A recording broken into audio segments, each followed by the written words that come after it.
Segunda parte de nuestra mesa de análisis, pues sumamente grave lo que aconteció esta tarde en Ecuador. El segundo en las preferencias electorales de los candidatos a la presidencia de Ecuador, asesinado. Le presentamos la imagen que es realmente escalofriante. En los comentarios de Ramón Alberto y del doctor Salvador Borrego. La violencia política, ¿no? A ver, yo creo, Gregorio, que visto por quién se está adjudicando o le están adjudicando esta situación, que es al cártel de Sinaloa, operando en Ecuador, y ahorita le diríamos por qué.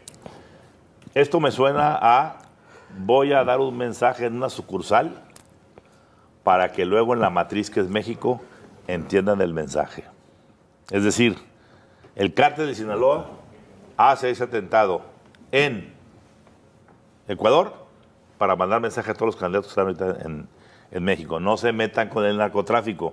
El problema que tenía Fernando Villavicencio es que abiertamente se había puesto en contra, fuertemente, del cártel. Lo había denunciado con nombres y apellidos. Tenían guardado o tienen guardado allá a un capo del cártel de Sinaloa de apodo Fito. Él había anunciado que iba a ser una cárcel de altísima seguridad para que todos los capos que están emigrando, muchos de ellos de México allá. ¿Qué le pasó a Ecuador de 2018 para acá? Cambió de un gobierno de izquierda que más o menos por el boom petrolero pudo sacar las cosas adelante económicamente. La pandemia y otras cosas bajaron del asunto. Y Ecuador se convirtió, también por la presión de Estados Unidos sobre Colombia, en una salida fácil de la cocaína, mientras que México estaba entretenido con el fentanilo. Y en Ecuador, en los puertos, especialmente en Guayaquil, solamente el 20% de los contenedores son revisados, el 80% no se revisan. Se convirtió en la salida perfecta de la cocaína y el consumo se incrementó en Ecuador. Les empezó a pasar lo que es México, cobros de piso, niños operando como arriando, todo, etcétera. ¿Qué pasa con esto? Este presidente actual, Guillermo Lasso, es de derecha. Él es un prominente banquero.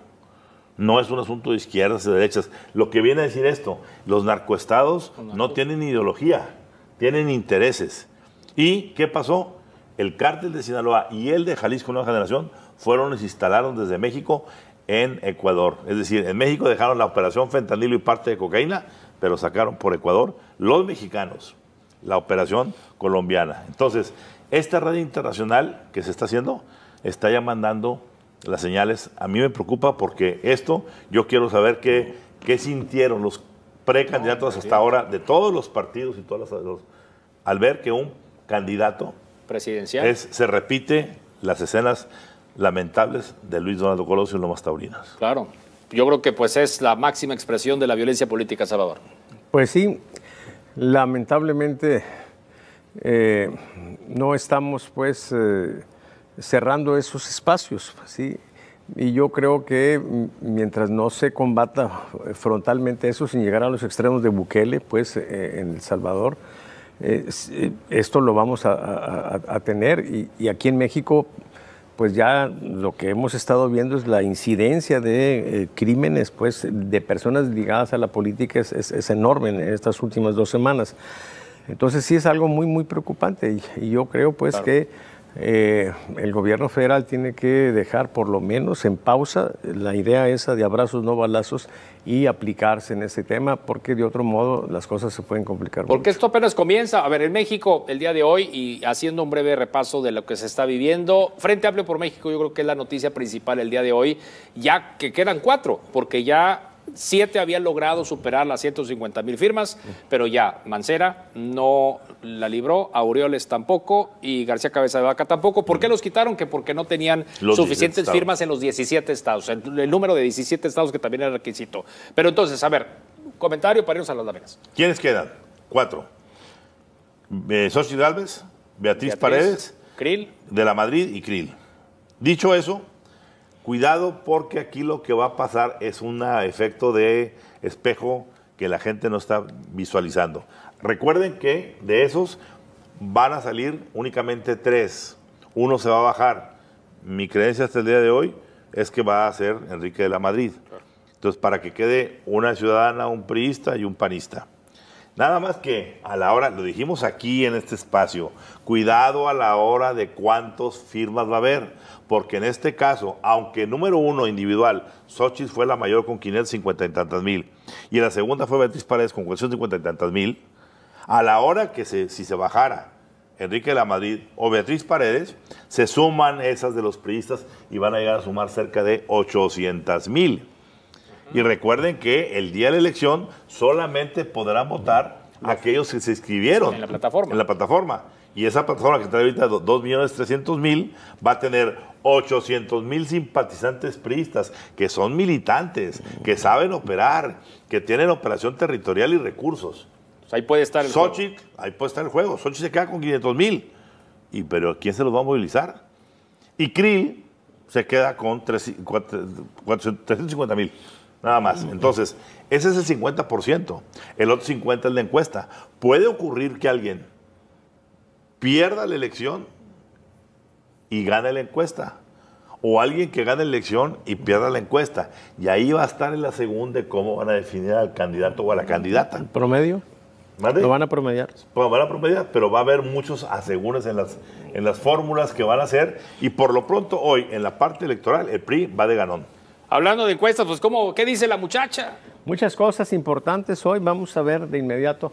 Por lo pronto, vamos a ver que el tema de los asesinatos están pues ahí en mente y se alcanza a ver en la parte así de vertical que los libros de texto pues son un tema que está ahí metido ya de manera importante.